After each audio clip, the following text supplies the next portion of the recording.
My sister unlawfully entered my apartment, stole my business credit card, and proceeded to spend $12,000 on airfare, luxury goods, and alcohol in Tokyo. She attempted to erase all evidence, but I recovered everything: bank transactions, surveillance footage, and timestamp data accurate to the second.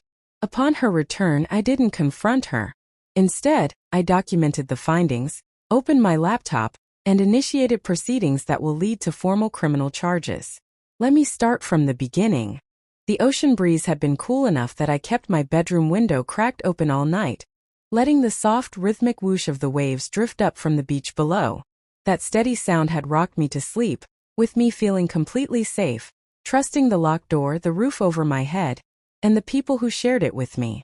Sometime around 1:45 a.m., while those gentle waves hummed in the background, I didn't hear the quiet creak of my door as it eased open. I missed the soft footsteps on the carpet, the faint whisper of a drawer sliding out. I didn't notice the shift in the room when my wallet was lifted from the top of the desk under that barely there glow of moonlight. Madison, my little sister, moved like she had a purpose, her fingers slipping the black credit card from its slot like she'd done it 99 times before. Then she was gone, just as quiet as she'd come in, while I kept right on sleeping, breathing steady, totally unaware that anything had changed. It wasn't until the first buzz rattled my nightstand at sunrise that I even stirred. I groaned, rolled over, and squinted at the early light filtering in through the blinds. My phone lit up with notifications, first one, then another, then a flood. At first glance, I figured it was spam, but the numbers $1 $300 $2,900 $3,500 snapped me awake like cold water to the face. My heart sped up as I sat up and started scrolling. All those charges had gone through in around 25 minutes, between 2:10 and 2:33 a.m. A plane ticket, some boutique I'd never even heard of, a pricey jewelry store. The next one was smaller, around $650, but it still made my stomach twist. Instinctively, I reached for my wallet, and I could tell immediately something was off. Even before I opened it, I knew. The card slot was empty, just gone. I live alone, well, mostly. Madison had been crashing at my place about last 3 months. My jaw clenched. The alerts were still rolling in, but my mind was already connecting the dots. I gripped my phone tighter, going back through the list to make sure I hadn't imagined it. $1,300 for a flight. $2,900 at some luxury store I'd never even set foot in. $3,500 on jewelry. $650 at a fancy restaurant in a city I hadn't visited. Each charge made the walls feel like they were closing in just a little more. I threw off the covers and walked across the hall. Her bedroom door was half open, blinds still pulled tight. The bed was untouched, made like she'd never even laid in it. The scent of her perfume still lingered faintly, but the charger on her nightstand was flashing, no phone attached. I checked the kitchen, dark, cold. The bathroom, empty. At the front door, I found it slightly ajar, letting in a thin stream of that salty air. I closed it carefully, almost like I was sealing off the moment. My pulse had leveled out by then, but it wasn't because I was calm. It was because everything had clicked into place. By 7:50 a.m., I was sitting at the table, coffee growing cold beside my laptop, just going through my usual morning routine. I scrolled through social media without really thinking, and then there she was. Madison, all smiles, lounging in some sleek airport lounge, grinning from ear to ear next to our cousin Taylor Cooper. They had their arms around each other and were holding up shiny boarding passes for the camera. The post was timestamped 3:05 a.m. The caption, "Life's too short. Make it luxurious." I didn't explode in anger like I thought I would. It settled on me slow and heavy, like someone throwing a weighted blanket over my shoulders. There was no panic. I knew exactly where she was, exactly what she was doing, and precisely how she'd paid for it. I closed the browser tab, took the last sip of my coffee, and just sat there unmoving. If she believed she'd pulled something over on me, she was in for a surprise. If she expected me to chase her halfway across the globe, she clearly didn't know me at all. I had no intention of running after her. I'd wait, and when she came back, I'd be ready. Madison had always been the darling of the family from the day she arrived. Everyone used to say her smile could melt stone, and from the way they treated her, it sure seemed like they believed it. If she wrecked something, it was just a harmless mistake. If she failed, the task obviously didn't deserve her talents. Every bad choice she made was brushed off as some necessary life experience. Meanwhile, I was the dependable one. The one who didn't need reminders about homework, who picked up after-school shifts to cover my own bills. I never asked for help unless it was absolutely dire. Dad Damon liked to call me steady, like it was some kind of compliment. But it wasn't. It was code for, you can take from her without worrying she won't make a fuss. When Madison turned 17 and wanted a car, Dad handed her the keys to a used convertible. She totaled it into a fence while texting, and he replaced it the next week with something newer, so she'd feel safe. When I hit 17, I got a lecture on financial responsibility and a reminder that taking the bus builds character. Mom Lana liked to pretend everything was fine, always playing referee by acting like there wasn't even a game going on. She'd quietly back up Dad's decisions, then turn to me later and ask, "Can you help your sister out?" Just this once. Of course. Just this once turned into a running tab that lasted for several years. I'd covered her rent when she quit jobs on a whim, paid her share of utilities when her latest roommate bailed, loaned her my car even when I needed it for work, all because she couldn't seem to get her life together, and I was the one expected to pick up the slack every single time. I used to tell myself I was just trying to keep the peace, but honestly it wasn't peace, it was enabling, plain and simple, wrapped up in the illusion of loyalty. Sitting there at my kitchen table, the glow of Madison Tokyo Post still fresh in my mind, it hit me. Whatever I had left to give her was gone. This wasn't a slip-up or a misunderstanding. She hadn't just crossed a line, she lit it on fire and danced over the ashes.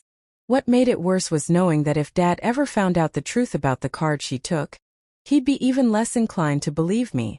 Because it wasn't just some personal card, it was tied directly to my consulting business. Every dime I earned from clients, every vendor payment I scheduled, every operating expense I logged, all of it ran through that one account. And I'd built that system from the ground up, one late night and one cup of strong coffee at a time, with layers of security most people wouldn't even think to use. The bank's fraud alerts were just the start. I had my own setup that tracked every charge in real time, pulled detailed merchant info, matched locations, and when possible, even grabbed stills from surveillance cameras. Most folks wouldn't bother. But most folks hadn't been blindsided by family and told to just get over it. Before her flight even made it halfway across the Pacific, I'd frozen the card. Filed the fraud report before my coffee even cooled. Every single purchase was accounted for, clear as day. The flight to Tokyo, a boutique stop in Ginza, a pricey bottle of duty-free champagne, and those $850 slippers I was sure she had on while sipping first-class mimosas. The bank said an investigator would follow up, and I knew eventually the charges would get reversed. But eventually didn't cover my bills or keep my business afloat. I had a client payment scheduled to clear in a few days, which I needed to pay a vendor, one I couldn't afford to delay without risking my reputation. So, I spent that morning putting everything together, screenshots, timestamps, merchant data, and photos neatly organized, not for Dad, not even for the bank, but for me. Something to remind myself that this wasn't confusion or carelessness. It was theft. Bold, deliberate theft by someone who'd never once been forced to deal with consequences. By the time I closed my laptop, sunlight had poured in through the windows, washing the apartment in gold. I just sat there, mug in hand, letting the reality of it all settle like a weight in my chest. When she came back, and I knew she would, I wouldn't just be ready to talk. I'd be ready to end this whole game. Sure enough, 8 days later, Madison strolled into my apartment like nothing had happened, dragging 2 suitcases that looked like they'd been packed by someone planning to move in with a whole wardrobe. She had on silk lounge pants and those blush pink slippers. Yep, the same $850 ones from Tokyo. Dad followed close behind her, hands shoved in his pockets, his expression locked in that all-too-familiar blend of disappointment and quiet judgment, like just seeing me was some kind of personal offense. Neither of them bothered with a greeting. I stood there in the kitchen doorway, coffee mug in hand, pretending not to notice the way Madison looked around like the place belonged to her. Her perfume, something strong and way too expensive, hung in the air like a fog. Dad cleared his throat and mumbled that they were only stopping by for a few things. Perfect, I said, keeping my voice light. Actually, I was just about to invite you both to dinner later this week, my treat. We should really clear the air. Madison gave me that smug little smirk, like she already thought she'd won. Dad narrowed his eyes, clearly suspicious, but gave a slow nod. If it means moving on, he said. That's exactly the point, I replied. By the time Friday rolled around, I had everything ready. I'd ordered takeout from her favorite sushi place, the kind of pricey spread she always fawned over, and set the table carefully, plates arranged, tea poured, everything looking effortless. My laptop sat just off to the side, mostly hidden but within reach, with the file I'd spent the week building neatly queued up. Receipts, timestamps, merchant logs, and several clear, high-resolution images of her swiping my business card like it was her own. When they arrived, Madison floated into the room in the same silk robe she'd been wearing earlier in the week, like this was her house and she was doing me a favor just by showing up. Dad took a seat across from me, arms crossed, already tense. They dove into the food quickly, tossing around compliments like nothing was wrong. I smiled and played along, passing soy sauce across the table like we were just any other family having a normal night. Then, in the same calm tone I'd used all evening, I said, "So about the $12,000 you charged to my business card." Madison didn't even flinch. She barely glanced up, then laughed light, fake, and dismissive. "Oh my God, you're still on that? I already told you I didn't touch your money." Dad let out a sigh and dropped his chopsticks, giving me that tired look I'd known since childhood, the one that said, "You're the problem again. Lillian, that's enough. This paranoia of yours is too much. Your sister just took a trip. She paid for it herself. Let it go." I leaned back in my chair, letting the silence stretch just long enough to make things uncomfortable. Then, still keeping my tone steady, I reached over, pulled the laptop forward, and with a single click, brought the first photo up on the screen. Timestamp, 3:05 a.m. Local airport lounge. There they were, Madison and Taylor, clinking champagne flutes like they just pulled off the heist of the year, glossy boarding passes held up for the camera, smiling like queens. Dad's jaw actually dropped. His expression shifted from confusion to disbelief, and then something colder. Across the table, Madison's chopsticks slipped through her fingers and clattered against the plate, loud in the quiet. I didn't say a word. Just reached forward. Click next image. Haneda Airport duty-free. Madison, arm loaded with designer bags, frozen mid-swipe of my business card like it belonged to her. Click another shot. A boutique in Ginza. That exact pair of $850 slippers she was wearing right then sat neatly in a shopping bag looped over her wrist. "Stop," she snapped, her voice cracking ever so slightly. "These could be fake." I tilted my head like I was actually considering that. "They could be," I said slowly. "Except the bank verified every transaction and already reversed the charges, pending the outcome of the fraud report. Also, just in case you want to double-check, the police have their own copy." I tapped the screen where the case number was displayed, bold and clear at the bottom. Madison went pale. The kind of pale you only see in people who realize the ground under them just gave way. Dad slammed his palm on the table. "You don't call the cops on your own family," he barked. "Family handles things privately." I smiled, but it didn't touch my eyes. Privately is exactly how she's gotten away with this for years. Privately is why she thought she'd never face consequences. Madison shoved her chair back, hitting the wall with a loud thud. "You're ruining my life," she shrieked. "No," I said, keeping my tone steady, calm. "I'm just ending the part of mine where you help yourself to whatever you want and expect me to clean it up." The whole room went still, except for the hum of the fridge.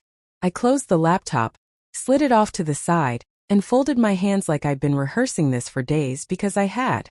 Then I reached under the table, pulled out a thick manila envelope and slid it toward her. She looked at it like it might detonate. "That's the police report," I said. "It includes every charge, every receipt, the timestamps, the images, the claim number. You'll want to keep it, especially since you're moving out tonight." Her mouth opened to protest, then snapped shut like she was choking on her own spin. Dad straightened in his seat. "Absolutely not," he growled. "She's your sister. You don't just throw her out over one mistake." I met his gaze and didn't blink. "I don't want either of you in this apartment again until you admit what she did and apologize for treating me like the problem." His face darkened with something I couldn't quite name, but I didn't flinch. "You're being heartless," he muttered. And just like that, Madison launched into another high-pitched wail. You're ruining my life. Again. But this time something inside me cracked. Not because of what they were saying, but because of how ridiculous it sounded coming from two people who had taken from me for so long without ever once thinking it might cost them something. My voice rose for the first time that night. Clear, firm, loud enough to cut through the drama. I'm saving mine. The silence that followed was deep and heavy, almost vibrating with all the words we weren't saying. Madison turned sharply toward Dad, like she expected him to magically fix everything again. But this time he didn't move. I stood and walked to the front door, opened it wide and pointed. Start packing. Madison, you've got until tonight. And Dad, if you still want to be part of my life, you know what has to happen. They both just sat there for a second, stunned. Then, with a loud scrape of chair legs against tile, Madison stormed out, Dad trailing behind her, muttering something I didn't bother to catch. When the door clicked shut behind them, the air shifted. The apartment felt different, lighter, like something toxic had finally been exhaled. But even as relief started to settle, I knew better. The aftermath was already loading in the chamber. Within an hour, the messages started. First, a string of texts from Madison, quick hits of guilt dressed up like concern. You've always resented me. You're blowing this out of proportion. You're destroying the family. Then came the voice memos, half sobbing, half lashing out, her voice cracking under the weight of fake tears and blame. By morning, there was a knock at the door. Actually, no, there wasn't. It was Mom. She just walked in like she still owned the place, like boundaries didn't apply to her. She's at a motel, she said, dropping her purse on the counter like it was home. It's awful. You've absolutely humiliated your sister. I leaned against the sink, arms crossed, and stared at her. I didn't humiliate her. She did that herself. Mom's mouth twitched into a tight practice frown. Family issues shouldn't be aired in public. I nodded. She made $12,000 in unauthorized purchases. The police are involved. That's not a family issue, that's a felony. Her eyes flicked away, but she didn't argue.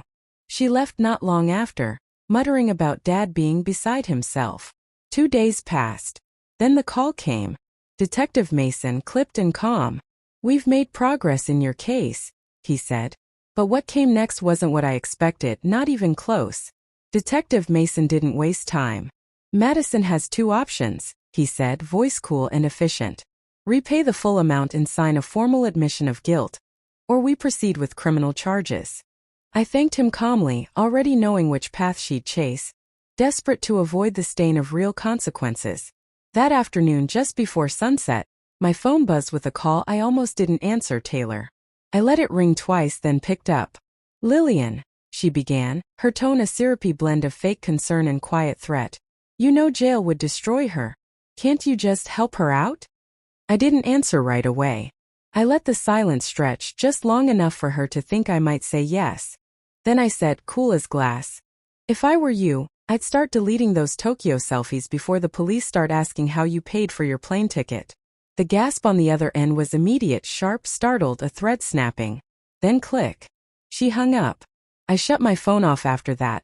Let the night pass without the static of guilt or interference.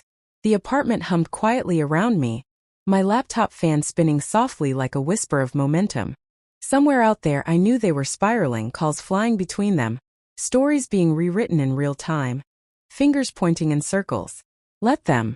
My part was done. The next move wasn't mine anymore. Madison showed up without warning on a dreary Tuesday, all her armor gone. No eyeliner, no lashes, no luxury perfume, just a ratty hoodie, worn jeans, and hair scraped into a knot like even she couldn't stand the feel of herself anymore. She stood in the doorway, jittery and out of place, like a stranger in her own scene. Finally she stepped in. They said if I pay it back in 5 months they'll drop the charges, she said, not quite looking at me. But I need you to agree to it. Tell them it's okay with you. I stayed where I was, leaning against the kitchen counter like it was holding me steady. No, I said, my voice low but firm. Any payments go through my lawyer. I'm not signing anything. I'm not calling anyone. And I'm definitely not smoothing it over for you. Her head jerked up like I'd slapped her. Her eyes were glassy, red around the rims. You're really done with me, aren't you? She asked, voice barely a whisper. I didn't hesitate. I was done when you took my card. This is just paperwork. Something flickered across her face. Not anger, not sadness exactly. More like a flash of recognition. Like for the first time she realized the rules had actually changed. She stood there for a beat too long, probably trying to find one last string to pull, but came up empty. Her shoulders dropped, and without another word, she turned and left. The door clicked shut behind her, softer than I expected. I watched from the window as she crossed the street, head bowed against the wind, hands deep in the hoodie's pockets. She didn't look back. The stillness in my apartment returned like a tide rolling in. Steady, silent, undeniable. It was the same stillness I remembered from before Tokyo. Only now I knew it would stay. Whether the payments came or not, the case would run its course. That line between us? It wasn't just a crack anymore, it was a canyon. A week later my phone rang. I didn't need to check the screen. I already knew it was my lawyer. He didn't waste time either. For months passed, and one quiet afternoon, my inbox pinged with a single simple email from the bank. A deposit had cleared. $12,000. The full amount. My lawyer followed up minutes later. Case closed. Signed admission of guilt. Her name now tied forever to the word fraud. Dad hadn't looked me in the eye since. The last time we crossed paths, he kept his focus fixed on some invisible point in the distance. Our conversation hollow and stiff, like he was ticking boxes off a script. Mom drifted into silence, texting only for birthdays and holidays, as if that bare minimum could still hold the illusion of closeness. But the absence? It wasn't sad. It was relief. My apartment found a new rhythm in their wake. No sudden knocks. No last-minute asks. No tight calculations about whether I could afford to carry someone else's life on top of mine. My business accounts stayed balanced. Vendor payments went out on time. My savings ticked upward for the first time in years, no longer bleeding quietly from invisible wounds. But the real change wasn't financial. It was something deeper, harder to name. I woke up without dread curling in my gut. I answered phone calls without bracing for some new drama. I moved through my own space with ease, with breath, with ownership. That night I stood at the door, placed my hand on the lock and turned it slowly. The click echoed softly, but it landed like a closing chapter. If they ever come knocking again, I won't argue. I won't beg for honesty. I won't need to prove anything. I'll have only one answer. One word. And it'll be enough. No.